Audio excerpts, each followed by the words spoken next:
When does the Japanese Empire begin?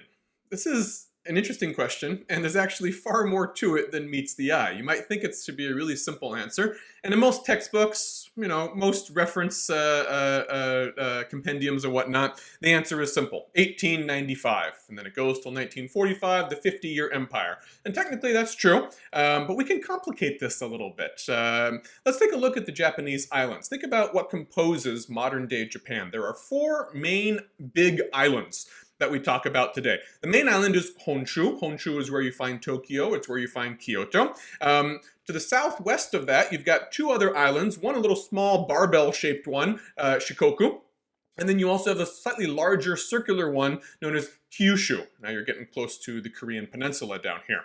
Those are, for most of Japanese history, those were the three islands that were considered to be the home of Japanese culture, Japanese civilization.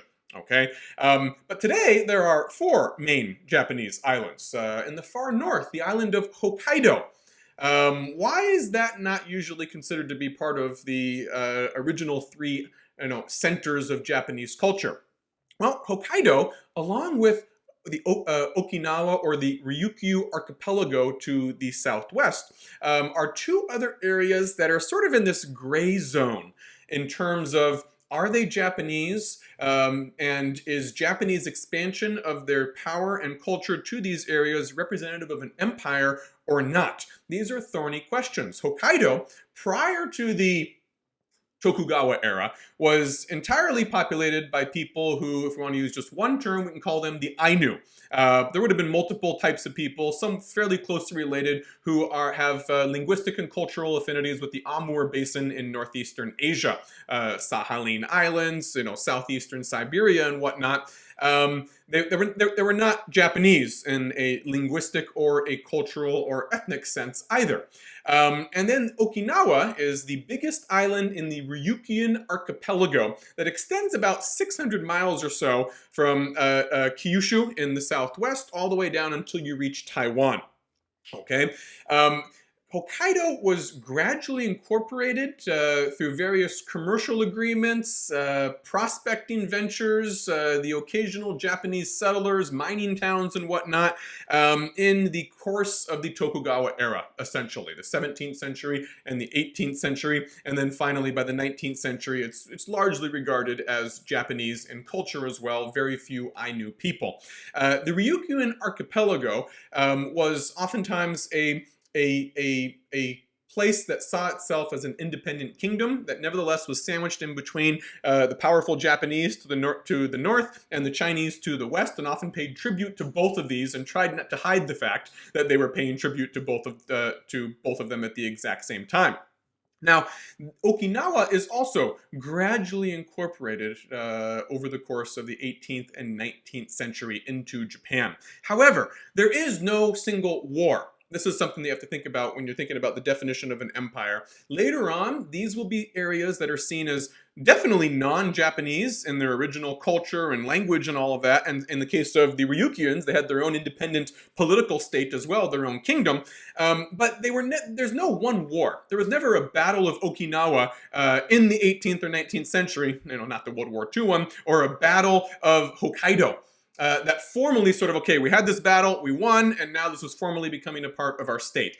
That never happens. They're gradually incorporated in economic and political terms over a period of a couple centuries.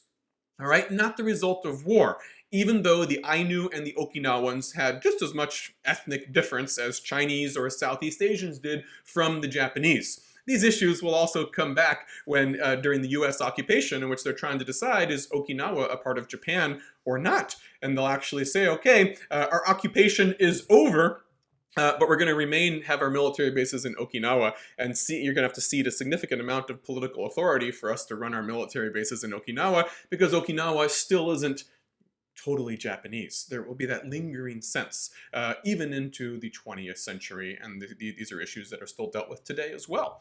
Now, the empire, formally, what most historians look at are battles and then the spoils of those battles, the territorial spoils of those battles. And that begins in 1895, because that's the date of the first acquisition of a distant territory that has indisputably culturally alien peoples as a result of war. Okay, what we're referring to is the 1894 to 1895 Sino-Japanese War, or if you want to think about it over the long term, the first Sino-Japanese War, the second being World War II. The Sino-Japanese War that breaks out in 1894 is all about both sides meddling in Korean domestic politics. Korea, too, is this place that sees itself as an independent kingdom, but oftentimes pays tribute and sort of, assuages the ego of both the Chinese emperor in Beijing and the Tokugawa shogun in Edo as well, leading both of them to believe that we're subordinate to you and that we don't really pay tribute to this other power. China historically had far more influence in Korea than Japan did. But nevertheless, now Japan, it's on its path of industrialization, right? Modernization, breakneck after 1868, the Meiji Restoration. We have to come up to the level of the Westerners, and thank God, they didn't really express it this way at the time, thank goodness, we have breathing room. The Europeans aren't clamping down on us as much as they are with China. We have an opportunity to actually do this modernization and industrialization. Well, what you need for that is you need more natural resources. All right, Japan, very mountainous, not a whole lot of usable land. It's amazing you have such a flourishing agricultural civilization there heretofore, but now you're going to industrialize? You need raw resources for those factories. You need to have land. You need a place for your people. Your population is going to pour into the industrializing cities. You need passive immigration for them. You need land. Japan doesn't have a whole lot of land. You need natural resources. We don't have a whole lot of natural resources. Where are you going to get it? The East Asian mainland. How do you get to the East Asian mainland from Japan? You go in through the Korean Peninsula. That sort of juts out right into Kyushu and southwestern Honshu. And so Korea is going to be the point of conflict.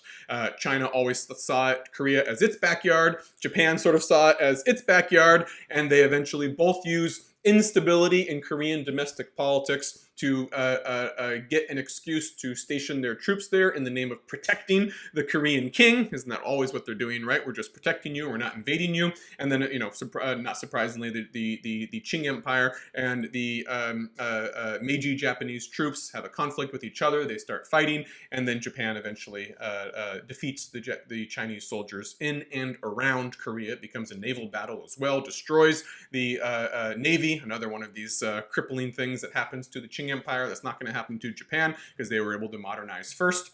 They then try to take Korea for themselves as their path to the mainland. Okay, their path to the mainland, what they really want is going to be Manchuria, what is now northeastern China. That's going to be where you have the ability to sort of breathe and expand and mine minerals and get the resources you need for industrial modernization back on the home islands. The result of the 1895 Sino-Japanese War is that what Japan gets is the island of Taiwan. The island of Taiwan, just to the southwest, that's where the Ryukyuan Archipelago ends in the southwest, 600 miles from Kyushu, is the island of Taiwan. Taiwan had only just been incorporated as a province of the Qing Empire just 10 years before this, in the 1880s. They didn't really want this originally. This wasn't really what Japan was looking for when it won this war.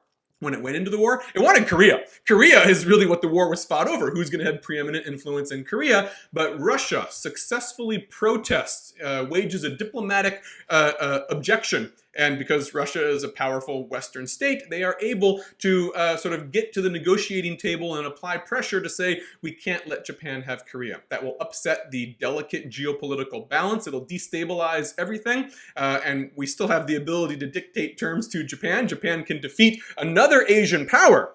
Symbolically, that was very important. Wow, the Japanese are defeating the Chinese? This hasn't happened before. That was a big deal psychologically to both sides. It created an existential crisis for the Chinese, saying we have to really now, no more daring around. We need to start reforming and modernizing as well. We lost to Japan, and the Japanese are like, hey, yeah, we're actually expanding now. We're defeating the long-standing powerhouse of East Asia.